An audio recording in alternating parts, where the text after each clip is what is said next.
Okay, अस्सलाम वालेकुम students. हम चैप्टर 4 प्रोजेक्टाइल मोशन के न्यूमेरिकल स्टार्ट करेंगे। हम डायरेक्टली न्यूमेरिकल नंबर 1 to 2 से स्टार्ट नहीं करें। हम सबसे पहले वो न्यूमेरिकल करेंगे जो कि कुछ आसान भी हैं और पेपर पॉइंट ऑफ व्यू से इम्पोर्टेंट भी है, फिर हम आगे चलेंगे। तो न्यूमेरिकल नंबर 12 जो आपका 2013 और 16 में आया हुआ है, it is Tarzan swinging on a wen of length 4 meter in a vertical circle under the influence of gravity। एक टार्जन एक वेन ऑफ लेंथ, एक मतलब जिस रॉड के ऊपर वो स्विंग कर रहा है वो कितनी है, उसकी लेंथ 4 मीटर है और वो एक वर्टिकल सर्किल बना रहा है। जब सर्किल बना रहा है तो उसकी जो मोशन है वो डायरेक्टली मैं उसको स्ट्रेट लाइन मोशन नहीं कह सकती, ठीक है। When the one makes an angle of, क्योंकि वो किसी सर्टेन एंगल पे मूव कर रहे हैं और एंगल कितना है 20 degree with a vertical, Tarzan has a speed of, जब 20 डिग्री का एंगल है तो उसकी स्पीड कितनी है 5 मीटर पर सेकेंड।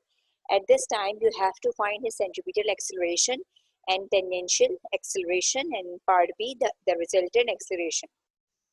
तो जब उसका जिस वायर के ऊपर वो स्विंग कर रहा है उसकी लेंथ 4 मीटर है and it is moving in a circular path, तो length is similar as radius. तो रेडियस कितना हो गया 4 मीटर और थीटा आपको गिवन था 20 डिग्री, वेलोसिटी भी आपको गिवन है, आपको centripetal acceleration, tangential acceleration and resultant acceleration आपसे पूछी गई। सेंट्रीपिटल एक्सीलरेशन का फॉर्मूला आप लोगों को याद है, v square over r। v की जगह वेलोसिटी की वैल्यू पुट कर दी, r की भी वैल्यू आपने आपको गिवन थी 4, वो आपने पुट की, आपके पास सेंट्रीपिटल एक्सीलरेशन आ गई 6.25 मीटर पर second square. Now you have to find tangential acceleration. Tangential acceleration का फॉर्मूला आपको याद होना चाहिए, चैप्टर फॉर्मूला आपने पढ़ा है, a is equals to g sin theta.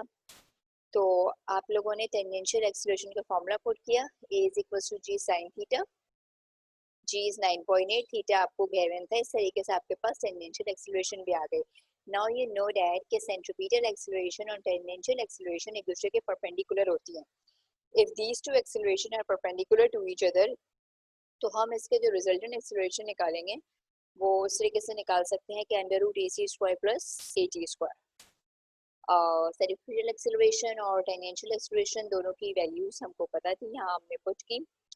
Simplification then added, take a square root and you will get the answer 7.09 metre पर second square. ना क्वेश्चन नंबर 9, इस टाइप के क्वेश्चन को पेपर में आते हैं। What is the take off speed if its launch angle is 55 degree? Take off speed mean इसकी initial velocity क्या होगी कि अगर लॉन्चिंग एंगल जो है वो 55 डिग्री और उसकी रेंज क्या है 0.8 मीटर। अभी it is very easy in the sense कि आपको रेंज गिवन है, जब रेंज गिवन है so you come to know कि आपने यहाँ फॉर्मूला रेंज का ही लगाना है। तो आपने यहाँ सिंपली रेंज का फॉर्मूला लगाया, v not square sign 2 theta over g। Now you can see कि आपको रेंज ही पता है, it is 0.8, g you know it is 9.8, theta is 55 degree. सारी वैल्यूज आपने पुट करनी है और आपके पास इनिशियल वेलोसिटी v नॉट का आंसर आ जाएगा। तो मैंने फॉर्मूला को थोड़ा सा मॉडिफाई किया कि g या डिवाइड ओवर था, वहाँ जाके मल्टीप्लाई हो जाएगा, sine 2 theta is multiplying over there and is equals to किस तरफ आके ये जो है डिवाइड हो जाएगा। तो v स्क्वायर है, मुझे v पता करना है, तो स्क्वायर को रिमूव करने के लिए apply square root on both side, then put the value of range g and theta. Simplify किया कैलकुलेटर से, तो हमारे पास आंसर आ गया 2.89 मीटर पर सेकंड। अब देखिएगा क्वेश्चन नंबर 6। क्वेश्चन नंबर 6 जो कि आपका 2012 में आया वो भी है, a diver leaves from a tower with an initial horizontal velocity component 7 meter per second and a vertical velocity component is 3 meter per second। जब डाइवर जो है टावर से लीव करता है, जंप करता है, मींस जिस वक्त टावर को छोड़ा होता है उस वक्त उसके वेलोसिटी के कंपोनेंट दे दिए हैं वर्टिकल भी और हॉरिजॉन्टल भी। तो जो हॉरिजॉन्टल वेलोसिटी का इनिशियल कंपोनेंट है वो 7 मीटर पर सेकेंड है एंड वर्टिकल कंपोनेंट कितना है 3 मीटर पर second. Find a component of her position. Component of her position से मुराद x and y and the velocity after 1 second. 1 second के बाद इसकी वेलोसिटी क्या होगी। तो v नॉट x यानी कि initial velocity at x direction at horizontal 7 metre पर सेकेंड, वर्टिकल में कितनी 3 मीटर पर सेकेंड, और वर्टिकल एक्सीलरेशन आपको पता है always take it negative, is -9.8 या -g कह लें आप। वर्टिकल डिस्टेंस और हॉरिजॉन्टल डिस्टेंस, क्योंकि डिस्टेंस के कंपोनेंट पोजीशन के कंपोनेंट पूछे, जब पोजीशन के कंपोनेंट पूछे मींस एक्स और वाई आपसे दोनों पूछ ले, हॉरिजॉन्टल एंड वर्टिकल दोनों। फिर आपसे वेलोसिटी के भी कंपोनेंट पूछा आपसे 1 सेकंड, तो वेलोसिटी को भी फाइनल इनिशियल तो आपको गिवन है, फाइनल आपने लिख ली v x and v y. जैसा आपको पता है चैप्टर 4 में सिंबल्स ऐसे यूज हुए, फाइनल के लिए वी एफ नहीं यूज हुआ, वी एक्स यूज हुआ है, इनिशियल के लिए वी आई नहीं वी नॉट यूज हुआ है, एक्स एक्सिस के लिए तो V naught X, Y axis के लिए है तो V naught Y. Time naught question mark, यहाँ पे 1 सेकंड आएगा, time is 1 second. Horizontal distance के लिए फॉर्मूला लगाए यहाँ पे S is equals to V T का, एस की जगह एक्स आ जाएगा क्योंकि हॉरिजॉन्टली बात हो रही है, और S is equals to V T, V initial velocity यहाँ पे एक्स एक्सिस की है तो वी नॉट एक्स, ठीक है। आपने यहाँ वैल्यूज पुट कर, देखिए मैंने यहाँ पे V F is equals to V I plus A T का फॉर्मूला नहीं लगाया, हमने यहाँ पे S is equals to V T का फॉर्मूला यूज किया। इसका रीजन क्या है कि वेलोसिटी जो है सेम रहती है at X axis, Y axis पे वेलोसिटी के कंपोनेंट चेंज हो रहे होते हैं, वैल्यूज चेंज हो रही होती है, बट इन एक्स एक्सिस वो चेंज नहीं होती। जब चेंज नहीं होती तो यहाँ पे S equals to V T लगेगा, ठीक है। तो वी नॉट एक्स की वैल्यू आपको पता है 7, टाइम भी आपको गिवन है 1, आपके पास यहाँ पे हॉरिजॉन्टल डिस्टेंस आ गया, ठीक है। तो ये जो आपसे फाइनल डिस्टेंस कवर्ड पूछा हुआ था हॉरिजॉन्टल वर्टिकल दोनों का, यहाँ पे ये आपने हॉरिजॉन्टल का निकाल लिया, अब आपने वर्टिकल का फाइंड आउट करना है। वर्टिकल का वेलोसिटी कंपोनेंट चेंज होता है, तो यहाँ पे क्या कौन सा फॉर्मूला आएगा, S equals to V I T plus half A T square. हम प्लस की जगह माइनस क्यों ले रहे हैं, पता है कि वर्टिकल है तो जी यहाँ पे माइनस होगी, तो हमने यहाँ पे माइनस ले लिया।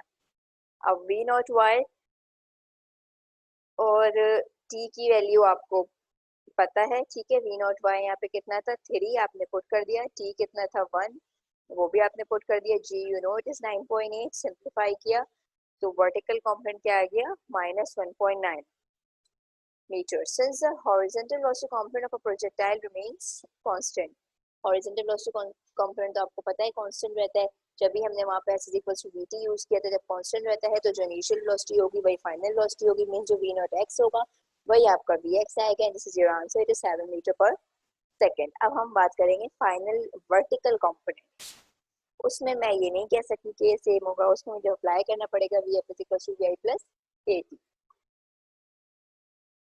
अब वी आई से मुराद इनिशियल वेलोसिटी और Y components of V naught I V naught Y, हमने यहाँ वी नॉट वाई की वैल्यू पुट की, जी की वैल्यू पुट की, टी की वैल्यू पुट की, और ये मेरे पास वर्टिकल वेलोसिटी का कंपोनेंट आ गया फाइनल कंपोनेंट, ठीक है।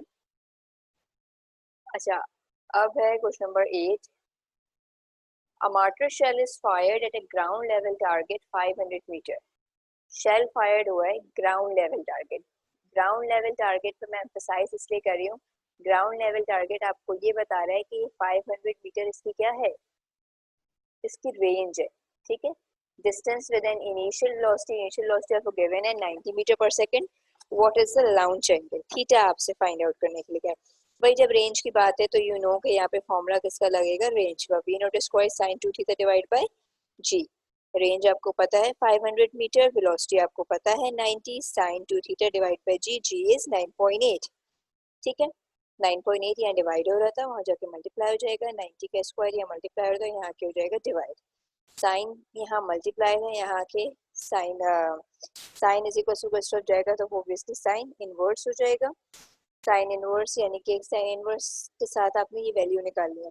तो ये वैल्यू आप कैसे फाइंड आउट करेंगे, कैलकुलेटर में आप प्रेस करेंगे shift sine mean sine inverse, उसके बाद ब्रैकेट बना के ब्रैकेट के अंदर इस वैल्यू को लिखेंगे, इज इक्वल्स टू करेंगे तो आपके पास ये आंसर आ जाएगा 37.2 डिग्री।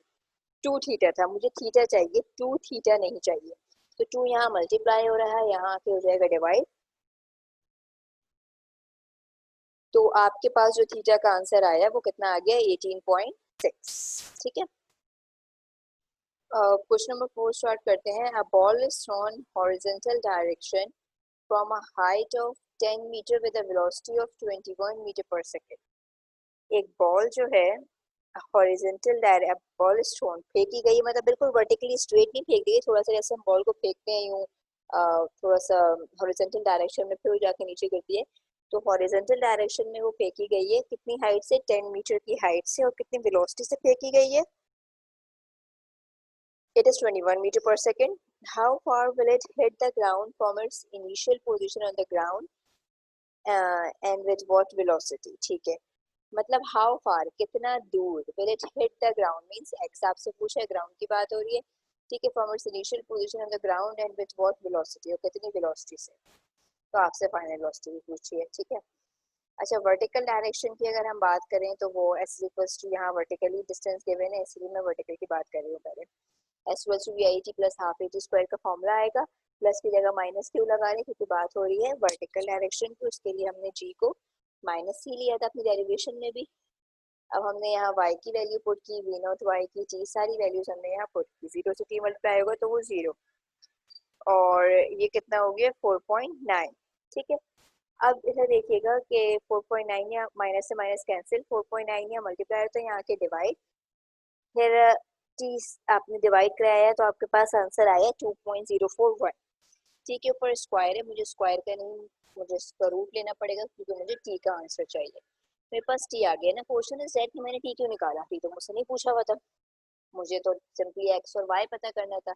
तो अगर मुझे हॉरिजॉन्टल डिस्टेंस x पता करना है, जिसके लिए फॉर्मूला मुझे यूज करना पड़ता है x इक्वल्स टू vt का, मींस मुझे फॉर्मूला यूज करना पड़ता है x equals to v naught xt का, तो उसके लिए तो मुझे t चाहिए था। तो मैंने यहाँ पे t की वैल्यू पुट कर दी, v नॉट x मुझे गिवन था 21, इस तरीके से मेरे पास horizontal distance covered by a projectile in time t आ गया, which is in horizontal direction, it is x is equals to 30 मीटर। अच्छा, अब हॉरिजॉन्टल डिस्टेंस आ गया तो मैं हॉरिजॉन्टल वेलोसिटी को भी इजीली फाइंड आउट कर सकती हूँ, which is vf is equals to vi plus at, y की बात हो रही है तो vy v not y minus 3, v not y आपको पता था क्या था कि 0। अच्छा, क्यों v नॉट y को मैं 0 कह रही हूँ, तो देखिए यहाँ ball is thrown horizontal direction, if ball is throwing horizontal direction then there is no vertical direction, that's why I mean then there is no velocity in vertical direction, that's why हमने v not y को क्या लिया है 0 लिया है, कि जब ball फेंकी हॉरिजॉन्टली गई है तो उसकी वेलोसिटी हॉरिजॉन्टली ही होगी, वर्टिकली तो नहीं हो सकती, इसीलिए यहाँ पे हॉरिजॉन्टल वेलोसिटी है 10 मीटर पर सेकंड और वर्टिकल वेलोसिटी कितनी है यहाँ पे 0। तो यहाँ पे आपने वैल्यूज पुट की, टाइम भी हम कैलकुलेट कर चुके थे, ये आ गई मेरे पास horizontal velocity at vertical direction, sorry horizontal velocity आ गई है मेरे पास। अच्छा, लेकिन यहाँ पे मैंने एक मिनट, ये x की आपके पास आई है horizontal distance final velocity at the ground level, ठीक है। तो अब इसके बाद जो है आपने क्या फाइंड आउट करना है, असल में देखिए ग्राउंड लेवल है ना, तो डाउनवर्ड तो जब वो आ रही है उसकी डायरेक्शन वर्टिकल होगी, फिर वो ग्राउंड पे बिल्कुल इन दी एंड उसकी जो भी वेलोसिटी आई। अच्छा, अब इसके बाद आपने क्या फाइंड आउट करना है, total velocity, net velocity when the ball hits the ground, जब बॉल ग्राउंड को हिट कर रही है तो vx प्लस vy। अच्छा, vx तो आपको गिवन थी, ठीक है, vx जो है वो कितनी थी 21 मीटर पर सेकेंड, वो ये रही, direction from height 10 metre with velocity of 21 metre पर सेकेंड, vx आपको गिवन थी, vy आपको गिवन नहीं थी, तो आपने यहाँ से vy को भी फाइंड आउट कर लिया था, वो कितनी आई है आपके पास 14 मीटर पर सेकेंड। यहाँ पे हॉरिजॉन्टल वेलोसिटी नहीं, यहाँ बेसिकली जो है आपके पास होना चाहिए वर्टिकल वेलोसिटी, क्योंकि इसको आप लोग ठीक कर लिएगा, इट इज वर्टिकल वेलोसिटी, ठीक है। तो vx आपको गिवन था 21 और vy आपने फाइंड आउट कर लिया, फिर इन दोनों का स्क्वायर लिया आपने, स्क्वायर लेने के बाद ऐड किया, फिर वेलोसिटी रूट लिया, तो आपके पास ये इसका आंसर आ गया, ठीक है। अच्छा, अब हम करेंगे question number 2, a long jumper leaves the ground eight an angle of 20 degree, एक जंपर है जो लॉन्ग जंप्स लगाता है, जंप लगाने के लिए जब उसने ग्राउंड से उठा है, वो जंप लगाई है, तो उस वक्त जो उसका ग्राउंड से एंगल बना है वो कितना बना है 20 डिग्री, और उस वक्त उसकी स्पीड कितनी है 11 मीटर पर second. How far does he jump, कितनी दूर तक वो जाके जंप करेगा, मतलब डिस्टेंस पूछा हुआ है। What is the maximum height reached, कितनी हाइट तक वो जाएगा, लॉन्ग जंप तो लगा रहा है लेकिन पहले तो हाइट पे आएगा फिर दोबारा नीचे आएगा, तो वो कितनी मैक्सिमम हाइट तक गया है। And assume that the motion of a long jumper is projectile. Projectile motion के केस अब आपको assume करने होंगे। हम यहाँ सिंपली रेंज और हाइट की बात करेंगे। फिर हाइट की बात तो आपको समझ आ गई, क्यों करेंगे, क्योंकि मैक्सिमम हाइट की डायरेक्टली पूछा हुआ, रेंज की बात हम क्यों कर रहे हैं। देखिए, at an angle of 20 degree to the horizontal at a speed of 11 metre पर second, how far has he jump. Long jump जमीन से ही लगती है कि जमीन से आपने उठे, छलांग लगाई और कितना आगे तक आप गए, तो वो तो आपने हॉरिजॉन्टल डिस्टेंस थी कवर किया होता है at a ground level, so it is your range. और उछलते हुए आप कितनी हाइट आपने अचीव की, कितनी हाइट तक आप पहुंचे, it is maximum height of the projectile या maximum height of the long jumper.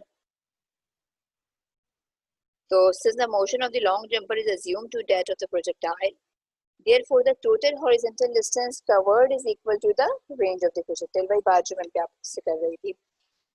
तो आपने यहाँ पे v नॉट की वैल्यू पता है, आपको थीटा की वैल्यू पता है, आपके पास आ गई रेंज।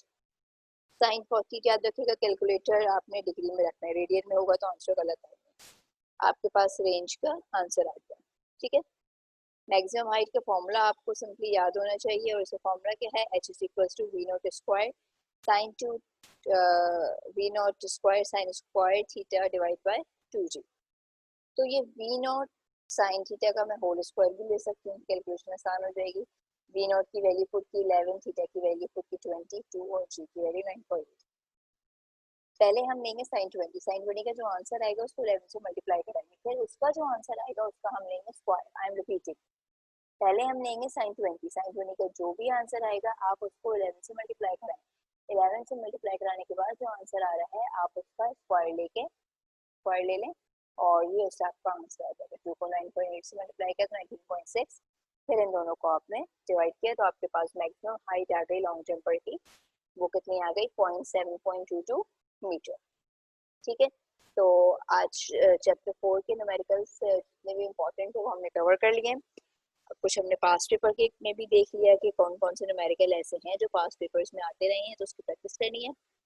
और बाकी के न्यूमेरिकल्स आसान है, वो हम बाद में भी डिस्कस कर सकते हैं क्लासरूम में। तो चैप्टर 4 के न्यूमेरिकल्स का टॉपिक जो है हमारा यहाँ पे एंड होता है। बस आपने ये याद रखना है कि हमने यहाँ पर क्या क्या चीज़ें, मतलब कौन से न्यूमेरिकल आपके इम्पोर्टेंट हैं और किसकी प्रैक्टिस किस तरीके से करनी। फॉर्मूला आपने सबसे ज़्यादा अच्छी तरीके से मेमोराइज करना, फॉर्मूला याद होगा तो हर चीज़ प्रॉपरली हो जाएगी।